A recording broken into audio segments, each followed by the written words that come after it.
कोरके यांच्याशी आज आपण गप्पा साधणार आहोत. तेव्हा डॉक्टर, आपलं डॉक्टर या कार्यक्रमात खूप खूप स्वागत. नमस्कार मंडळी. सुरुवातीला आपण ऐकूयात यांचं थोडंसं इंट्रोडक्शन की नक्की माइंड हॉस्पिटल कोणत्या प्रकारे चालतं, इथली स्पेशालिटी काय आणि डॉक्टर गंगाधर कोरके यांचा प्रवास काय होता. मी doctor Gangadhar Korke, owner of Mind neuropsychiatric deaddiction and rehabilitation centre. आपले माइंड हॉस्पिटल मागच्या 6 वर्षापासून सोलापूरमध्ये मनोरुग्णासाठी आणि बाकीच्या जनरल रुग्णासाठी वैद्यकीय सेवा देत आहे. आणि आपल्या हॉस्पिटलमध्ये व्यसनमुक्ती केंद्र आहे, योगा हॉल आहे आणि ताणतणावमुक्ती शिबिर वगैरे होतात. आणि विशेष म्हणजे सोलापूरमध्ये प्रथमच न्यूरोसायकॅट्रिक ICU नावाची संकल्पना आपल्या हॉस्पिटलमध्ये आहे. आणि दुसरी गोष्ट म्हणजे आपल्या हॉस्पिटलमध्ये ओल्ड एज रिहॅबिलिटेशन सेंटर आहे, जिथे की वृद्ध लोकांसाठी म्हणजे आफ्टर 75-80 इयर्स झाल्यानंतर जे पेशंट बेड रिडन असतात, ज्यांना म्हणजे जागेवरच लघवी संडास वगैरे होत असते, अशा पेशंटला घरी मॅनेज करणं फार अवघड असतं आणि त्यांना मेडिकल ट्रीटमेंटची पण फार आवश्यकता असते.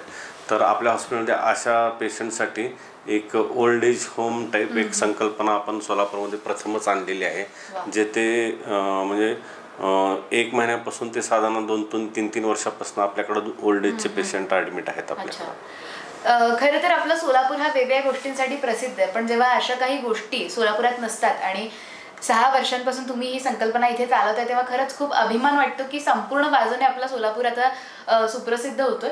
तर डॉक्टर, यामध्ये ज्याप्रमाणे तुम्ही म्हणालात की व्यसनमुक्ती केंद्र असू देत, योगा हॉल असू देत किंवा रिहॅबिलिटेशन सेंटर आहे, तेव्हा या सगळ्यांवर उपचार करताना तुम्हाला काय काय अनुभव आले या 6 वर्षात. आता ह्या हॉस्पिटलला आता मला वाटतं उद्या 17 तारीख आहे, उद्या 3रा वर्धापन दिन आहे. अगदी जुनं हॉस्पिटल दुसरीकडे होतं, पण जेव्हा इथं एक मला समजलं की आता सोलापूरमधलं मेडिकल हब एवढं विस्तारात चाललेलं आहे की एक सोलापूरची एक नवीन ओळख झाली वैद्यकीय क्षेत्रामध्ये. कारण 5 जिल्हे 3 स्टेट अटॅच आहेत आणि नवीन नवीन फॅसिलिटी सोलापूरमध्ये येत आहेत. पण मला एक असं वाटलं की सोलापूरमध्ये आता अगोदर काय करायचं की पेशंट किंवा एखादा डिप्रेशनचा पेशंट असू देत किंवा एखादा बडबड करणारा, संशय घेणारा असा पेशंट असू देत, तर अशा पेशंटला अगोदर मिरज, सांगली किंवा डायरेक्ट पुणे, मुंबईलाच घेऊन जायची आवश्यकता राहायची, जिथं लॉंग टर्म ट्रीटमेंट राहायचे. पण हे काळाची गरज आणि आपली इथली फॅसिलिटीची गरज ओळखून मग आम्ही हे 30 ते 40 बेडचं असं सेटअप केलेलं आहे की आता आपल्याला इथनं कुठं बाहेर जायची काही आवश्यकता वाटत नाही आहे. आणि ह्या 3-4 वर्षाच्या ह्या नवीन हॉस्पिटलमध्ये आल्यानंतर लोकांचा बघण्याचा दृष्टिकोन फार बदललेला आहे. अगोदर काय होतं की मानसोपचार डॉक्टरकडे जायचं म्हटलं की एकदम सोशल स्टिग्मा, म्हणजे त्याला आपण समाजातून बहिष्कृत केलेला रुग्ण असं समजायचं. तर पण आता हे ट्रेंड चेंज होत आहेत आणि नवीन नवीन ताण तणाव भीती असे पेशंट स्वतःहून अपॉइंटमेंट घेऊन समोर यायला लागलेले आहेत. आता अगोदर ते लपून ठेवायचे आजार, पण आता फार बदललेलं आहे. आता ते समोर येत आहेत ट्रीटमेंटसाठी स्वतःहून. म्हणजे कुठेतरी सांगली वगैरे पर्यंत जाण्यापेक्षा आपल्याच गावात, आपल्या सोलापुरात ती सुविधा उपलब्ध करून तुम्ही दिली, त्याबद्दल पहिल्यांदा BR न्यूज आणि अख्ख्या सोलापूरकडून आपले खूप खूप आभार. तेव्हा डॉक्टर, मला महत्त्वाचा प्रश्न असा विचारायचा आहे आता की सध्या आपण जर पाहिलं ना, तर डिप्रेशन, ताणतणाव किंवा चिडचिड, रागराग, घरच्यांशी न बोलणं, अशा खूप साऱ्या गोष्टी आजकाल खूप वाढत चालल्यात. तर कोविड या काळामध्ये तुमच्याकडे या वेगवेगळ्या गोष्टी किंवा या वेगवेगळ्या प्रकारचे पेशंट्स कसे आणि काय अनुभवले तुम्हाला. आता साधारणतः आता आपलं विश्वच असा 2 लाटेमध्ये अडकलं गेलेलं आहे मॅडम. आता रुटीन आपण गप्पा मारताना म्हणायचो की आमच्या काळामध्ये पावसाळा असा होता, तसा होता. पण आता आपण बोलता बोलता नाही सर, पहिल्या लॉकडाऊनमध्ये असं झालं, दुसऱ्या लॉकडाऊनमध्ये असं झालं, असे वाक्यच बदलत चाललेत लाईफमधले. म्हणजे आता मी साध्या त्याच भाषेत सांगायचं म्हटलं तर पहिल्या लॉकडाऊनमध्ये समाज माध्यम आणि बाकीच्या गोष्टींनी एवढं चांगलं काम केलं होतं की त्यांनी लोकांना असं एकदम भीतीदायक वातावरणापासून फार दूर ठेवलं होतं. समाज माध्यमानं त्यांनी म्हटलं होतं की हेच वेळ आहे बाबा की तुम्ही फॅमिलीसोबत वेळ एकत्र घाला, एकमेकांना समजून घ्या. म्हणजे मागच्या 10 वर्षात समजा मिस्टर अँड मिसेस दोघं ऑफिसला जायचे, ते जर घरात 3-6 महिने पडून राहिले होते, तर ते दोघांना त्याने एकमेकाला समजून घ्यायचा चांगला वेळ भेटला. पण हे कसं असतं मॅडम की हे ऑन द वे ठीक आहे, 2 महिने 4 महिने चालू, पण दुसरा लॉकडाऊन जेव्हा पडला तेव्हा ते कम्पेअरमध्ये फार फरक पडायला लागला. कारण काही जरी झालं तर काही गोष्टी नंतर बोर व्हायला लागतात आपल्याला. माणूस 1-1.5 वर्ष घरातच बसून आहे आणि दुसऱ्या लॉकडाऊनची पुन्हा भीती निर्माण झाली, त्याच्यामुळं ते पहिल्यासारखा जे जोश होता पहिल्या लॉकडाऊनचा, चला किंवा कुटुंबाला वेळ देण्यात आला, मी पॉझिटिव्ह काहीतरी करेन, घरात क्राफ्ट बनवेन, पेंटिंग करेन, पण आता ते दुसऱ्या लॉकडाऊनच्या वेळेस ते कंडिशन नव्हती. आणि पहिली लाटपेक्षा ही दुसरी लाट हे फार 5 पटीनं मोठी होती. डेथ रेट पण जास्त आहे. त्याच्यामुळे ऑफकोर्स फोबिया सेकंड लॉकडाऊन मध्ये, दुसऱ्या लाटेमध्ये फोबिया प्रचंड वाढलेला आहे सध्या. मग या सगळ्या गोष्टींमध्ये पहिल्या लॉकडाऊन मध्ये तर सगळ्यांनी फॅमिलीसोबत टाइम घालवला, सगळी मजा मस्ती किंवा आपल्या आतली आर्ट कला या सगळ्या गोष्टी केल्या. पण या दरम्यान जेव्हा खटके उडू लागले, वाद होऊ लागले, किंवा आता लॉकडाऊनमुळे जॉब्स या सगळ्याच गोष्टींचं खूप अतिप्रमाणात टेन्शन होतं, तर तुमच्याकडे पेशंटची संख्या वाढली की म्हणजे एक्झॅक्टली काय झालं? आता मॅडम सांगायचं म्हणजे ना की ताण तणाव, भीती, डिप्रेशन आणि 1 ते 2% प्रमाणात सायकोसिस ह्या पेशंट मागच्या साधारणतः 2 ते 3 महिन्यामध्ये ना फार वाढलेले आहेत. कारण काय, 2 ते 3 कॅटेगरी आपण जनरली करू शकतो की अफेक्टेड फॅमिलीज, म्हणजे ज्या फॅमिलीमध्ये कोरोनाचा पेशंट आहे, म्हणजे बाधित झालेला आहे किंवा त्या पेशंटला तुम्ही ऍडमिट केलेला आहे, तो ऍडमिट असताना त्यांचे अफेक्टेड, समजा त्या घरात 2-3 मेंबर असतील, त्यांच्यावर काय कंडिशन येते, काय मानसिक दबाव येतोय, हा फार चर्चेचा विषय आहे. कारण तो पेशंट ऍडमिट तिथं असतो, आपण त्याला भेटू शकत नाही, इव्हन आपलं घरचं फूड देऊ शकत नाही, फक्त आपण त्याला मेडिसिन सप्लाय करू शकतो, पण त्याची मानसिक कंडिशन काय आहे आणि तो कसा आहे हे घरचे मेंबरचे मानसिक कंडिशन काय ह्याच्यामध्ये फार तफावत आहे. हे सेकंड वेव्ह मध्ये फार जाणवलं. आणखीन एक गोष्ट की त्याच्यानंतर की जे पहिल्या लाटचा जे फोबिया होता तोच फोबिया दुसऱ्या लाटमध्ये, की मी जर पॉझिटिव्ह निघालो आणि मला क्वारंटाईन करेल गव्हर्नमेंट, हा एक फार गैरसमज होता. म्हणजे मला 14 दिवसासाठी गव्हर्नमेंट उचलणार आणि क्वारंटाईन सेंटरमध्ये ठेवणार. मग काय काय गैरसमज असं होणार, काही नसताना गव्हर्नमेंट पेशंट आहे म्हणून जातो आणि हॉस्पिटलमध्ये ठेवतोय, हे असे गैरसमज एवढे पसरत गेले, त्याच्यामुळे लोकांनी आजार लपवत गेला, ते पण एक प्रॉब्लेम आला. आणि त्याच्यानंतर डेथ रेट एवढा वाढला होता की एक काही काही फॅमिली मेंबर मध्ये 3-4 डेथ झालेले. त्याच्यामुळे आजूबाजूच्या परिसरामध्ये एवढा डेथ फोबिया झाला की तो एवढा यंग रुग्ण जर डेथ होऊ शकतो तर आपलं कसं व्हायचं. ते पॅनिक अटॅक, ज्याला आपण भीती म्हणतो, अवास्तविक भीती की मला पण होईल का, हे फोबियाचं प्रमाण आता पोस्ट कोविड, म्हणजे ज्याला आपण कोविड हे वेव्ह संपत आल्यानंतरच हे फार रुग्ण आता वाढलेले आहेत. आणि एकूणच आपण सर्वे जर बघितले भरपूर, तर असंच दिसून आलंय की ज्यांना कोविड झालंय ती संख्या कमी आहे, पण ज्यांच्यावर निगेटिव्ह इम्पॅक्ट झालाय किंवा मला कोविड होईल, काय होईल, या सगळ्या गोष्टींचा विचार करणाऱ्यांची संख्या जास्त आहे. तर मग या सगळ्यांवरती जनरली काय उपाय सांगता तुम्ही? आता कसं आहे, कोविडचा फोबिया सोबत ना जॉब्स नाहीत, इकॉनॉमी लॉस आहे, 2-2 महिने झाले बिझनेस बंद आहेत. आता बाकीच्या इमर्जन्सीज गोष्टी चालू आहेत, समजा गव्हर्नमेंट जॉबमध्ये त्यांना एवढा काही जास्त इम्पॅक्ट नाही, पण प्रायव्हेट सेक्टरमध्ये फार इम्पॅक्ट झाला इकॉनॉमीचा. इकडे इकॉनॉमी लॉस आणि इकडे घरातला एखादा मेंबरचा लॉस, त्याच्यामध्ये डिप्रेशनचं फार प्रमाण आहे. त्याच्यामुळे एकच आहे की हे राईट पिरियड आहे की पॉझिटिव्ह थिंक ठेवायचा, मानसिकरित्या मनोबल न खचू देता यातनं बाहेर पडून आपल्याला पुन्हा त्याच जोमानं जगणं हे फार महत्वाचं आहे. जगणं तर शेवटी महत्वाचं आहे, पण फक्त तेवढ्याच उमेदीनं, म्हणजे जसं आपण पहिल्या लाटच्या वेळेस आपण जोशमध्ये जगलो, तर ह्या दुसऱ्या लाटमध्ये भले पहिल्या लाटपेक्षा इम्पॅक्ट जास्त होता, तर शेवटी आपण लढणं तर शेवटी गरजेचं आहे आणि पॉझिटिव्ह थिंक महत्वाचं आहे. आणि आपण असंच विचार करत गेलो तर मग ते सगळं डिप्रेशन वाढत जाणार, सायकोसिस वाढत जाणार, सुसायडल थॉट्स वाढत जाणार, आत्महत्येचे प्रमाण पण फार वाढत चाललेत आता. आणि म्हणूनच म्हणतात ना की आजचा संघर्ष उद्याचे भविष्य ठरवतो, तेव्हा आज स्वतःशी संघर्ष केलं पाहिजे. आणि ज्याप्रमाणे डॉक्टरांनी म्हटलं की आज ठरवा की म्हणजे या सगळ्या गोष्टी होत राहतील, पण यानंतर आपल्याला पुढे जाऊन काहीतरी चांगलं करायचं, आपलं आयुष्य चांगलं होईल.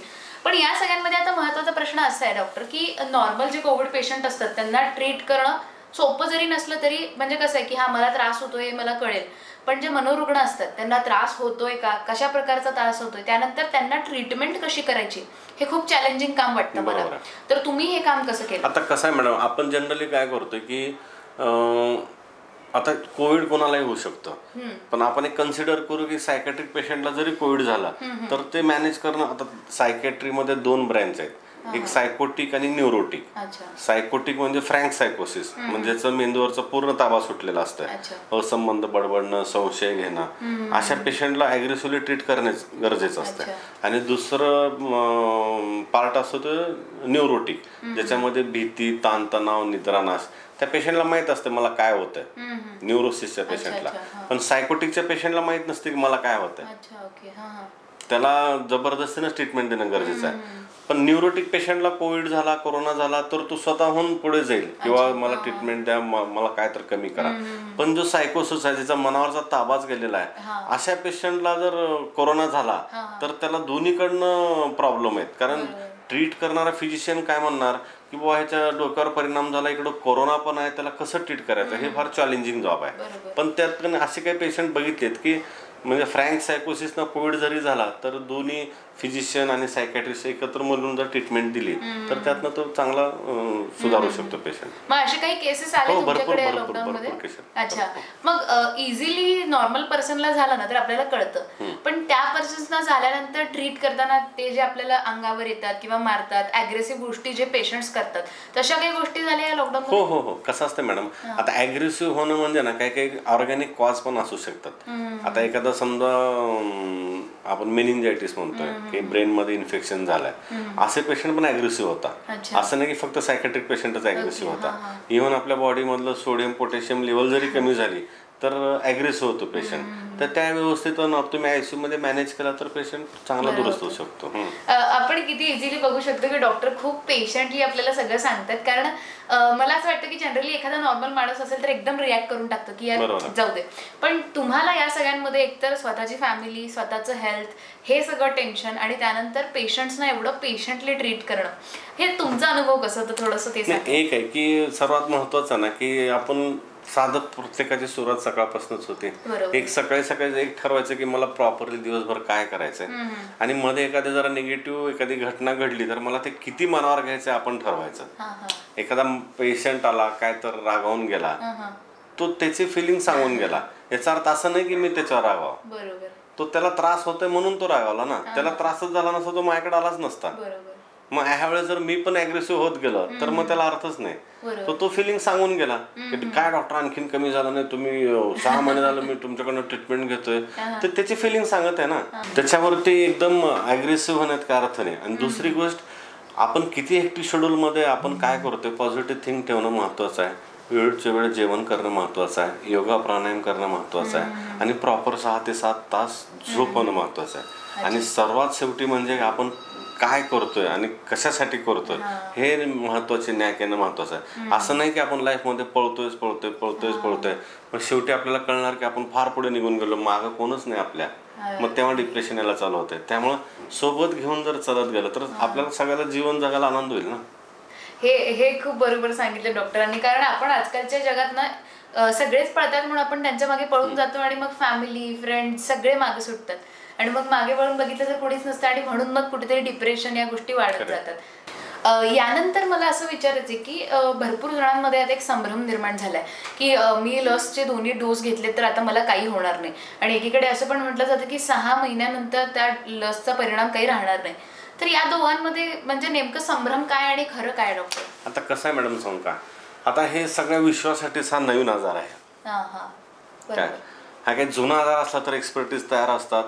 एखादं ड्रग जर आपण एखाद्या आजारावरती काढायचं म्हणलं तर फार्मास्युटिकल कंपनीला एका ड्रगवरती 14 वर्ष ट्रायल घ्यावं लागते. किती वर्ष? 14 वर्ष. समजा आपण जस्ट इमॅजिन करा की एक पॅरासिटामॉल टॅबलेट जेव्हा मार्केटमध्ये येते ते एका दिवसात येत नाहीये, त्याच्या मागे 14 वर्ष त्याचे ट्रायल चालत असतात. वेगवेगळ्या गिनीपिगवरती किंवा वेगवेगळ्या वयोगटातील पेशंटवरती ते वापरून मग आपण ते गाईडलाईन तयार करतो की हा ड्रग इथं लागू पडू शकतो. एकतर आजार नवा आणि इमर्जन्सी फार, म्हणजे सगळ्यांना लवकर पाहिजे काय. मग आता ते लस तयार करणं सोपं नाही की तुम्ही आज 1 महिन्यामध्ये 10-100 कोटी लस निर्माण करा. त्याचे ट्रायल्स असतात, फेज असतात, 1, 2, 3rd फेज असतात. मग ते हे त्याच्यामुळे जसं जसे स्टडीज उपलब्ध होतात. आता काय झालं की पहिल्यांदा काय झालं की पहिला डोस आणि दुसऱ्या डोसमध्ये 4 आठवडे अंतर ठेवण्यासाठी गव्हर्नमेंटने ICMR गाईडलाईन तयार केलं.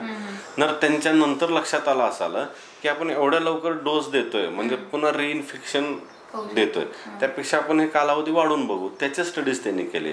मग हे तज्ज्ञ समिती जेव्हा त्यांनी नेमली त्यानंतर त्यांना असं लक्षात आलं की आपण 84 दिवस हा कालावधी वाढवू शकतो. पण तोपर्यंत काय होते, मग संभ्रम निर्माण होते की मग आता आपलं भारताचा एक तर प्रॉब्लेम काय की एक तर ह्यूज पॉप्युलेशन आहे, 130 कोटी 140 कोटी लोकसंख्या, अनएज्युकेटेड पॉप्युलेशन भरपूर. आणि आपल्या भारतामध्ये अगोदर कसं तर कुठं तर गणपती दूरदर्शनवर दूध प्यायचा मागे एक 8-15 वर्षाखाली, तेव्हा कुठं गावामध्ये सगळेजण त्या गणपतीला जाऊन दूध प्यायचे. पण आपल्या इथं fake news fraction of second मध्ये व्हॉट्सअपमध्ये फिरवू शकते, त्यामुळे गैरसमज एवढा लवकर पसरत जातो भारतामध्ये. आणि एक मॉबची म्हणजे मॉब सायकोलॉजी अशी असते की पॉझिटिव्ह थिंक लवकर घेण्यापेक्षा निगेटिव्ह फार लवकर आपण कॅप्चर करतो, एक मेंटॅलिटी असते काय. त्याच्यामुळे त्या व्हॅक्सिनबद्दल एवढे गैरसमज लवकर पसरले भारतामध्ये की आता गव्हर्नमेंटला अशी वेळ आली की बाबांनो व्हॅक्सिन घ्या, ते सेफ आहे, याची ऍडव्हर्टाईज करण्यासाठी गव्हर्नमेंटला पैसे घालायची वेळ आली. म्हणजे एवढं आपलं सध्या हे आहे. पण एक चांगली गोष्ट आहे की आता अवेअरनेस वाढत आहे काय, त्याच्यामुळं गव्हर्नमेंटनी पण काय म्हणतात त्याला प्रमोशन भरपूर केलेलं आहे की मी व्हॅक्सिन घेतलेलं आहे, तुम्ही पण व्हॅक्सिन घ्या, इतरांना व्हॅक्सिन घेण्यासाठी परावृत्त करा. ह्या सगळ्या गोष्टी चांगल्या चालू आहेत, जेणेकरून एक गैरसमज आणखीन समाजात आहेत गैरसमज की व्हॅक्सिन घेतलं की पेशंट मरतोय, अंग दुखतोय, हे हे हे चालतच राहणार आहे. पण आपल्याला आता व्हॅक्सिन शिवाय दुसरा पर्याय नाही. आणि मग तुमच्याकडे सुद्धा लसीकरण केंद्र आहे ना, मग यावर म्हणजे कोणत्या कोणत्या सुविधा तुम्ही उपलब्ध करून देता? आता कसं झालं माहितीये का काय की जेव्हा इथं ह्या एरियामध्ये काय की महानगरपालिकेने बघितलं की ह्या एरियामध्ये इथल्या पॉप्युलेशनला गव्हर्नमेंट सेक्टरमध्ये जाणं फार दूर जावं लागत होतं. तर महानगरपालिकेने आणि इथल्या सगळ्या लोकांनी मिळून इथे एक व्हॅक्सिनेशन सेंटर चालू केलं. आणि त्याचा फायदा दोन्हीकडनं झाला लकीली की माइंड हॉस्पिटलमध्ये व्हॅक्सिनेशन सेंटर म्हणजे दोन्हीकडनं फायदा झाला. म्हणजे लोकांना बघण्यात पण आलं, असं नाही किंवा सायकॅट्रिस्ट हॉस्पिटल आहे की तिथं तोडफोड होत्या बडबड, असं नाही. ते एक फायदा झाला. लोकांना जेव्हा हॉस्पिटल बघितल्यानंतर कळायला लागणार हे तर एकदम मस्त हॉस्पिटल आहे, तिथं व्हॅक्सिन आपण घेऊ शकतो. त्यामुळे त्यानंतर अवेअरनेस पण येत गेलं. आणि इथं मला वाटतं फर्स्ट डोस आहे अबो 45 एज, अजून 18 वयाच्या गट नाही, बहुतेक ते 21 जून नंतर चालू करेल गव्हर्नमेंट. आणि यानंतर शेवटचा प्रश्न तुम्हाला विचारेन की ओव्हरऑल जे आपण बघतोय की ही सगळी सिच्युएशन आहे, एक म्हणजे कोविड पासून जे लोक म्हणजे सगळं ट्रॅव्हल करतात किंवा बाकी सगळ्या गोष्टी की डिप्रेशन असू देत, मानसिक ताणतणाव असू देत, या सगळ्यांना तुम्ही जनरली काय संदेश देताल डॉक्टर? मला एकच वाटतंय की हे बघा, कोणतीही गोष्ट लाईफ लॉंग टिकत नसते. बरोबर काय, परिवर्तन हे संसाराचा नियम आहे. आजचा उद्या हा भूतकाळच होणार आहे. त्यामुळे वाटते की एक लाट निघून गेली, दुसरी लाट संपत आली, आपण जिद्दीनं लढणंच गरजेचं आहे. पण प्रत्येक गोष्ट गव्हर्नमेंट सेक्टर, मेडिकल फील्ड किंवा पॅरामेडिकल स्टाफ किंवा समाज माध्यम प्रत्येक गोष्टीमध्ये अवेअरनेस आणू शकत नाही. काय मग काय म्हणतात त्याला, लोकांनी पण स्वतःचं काय तर थोडं बहुत कॉन्ट्रीब्युशन घ्यायला पाहिजे की बुवा ठीक आहे, मी आहे तर मी ॲटलिस्ट माझी तर काळजी घेईन, स्वतः तर कमीत कमी मी हे काय म्हणतात मास्क वापरेन, स्वतःची काळजी घेईन. शेवटी कसं आहे, जोपर्यंत समाज इन्व्हॉल्व्ह होणार नाही ह्या मोठ्या ह्याच्यामध्ये तोपर्यंत काहीच होणार नाही.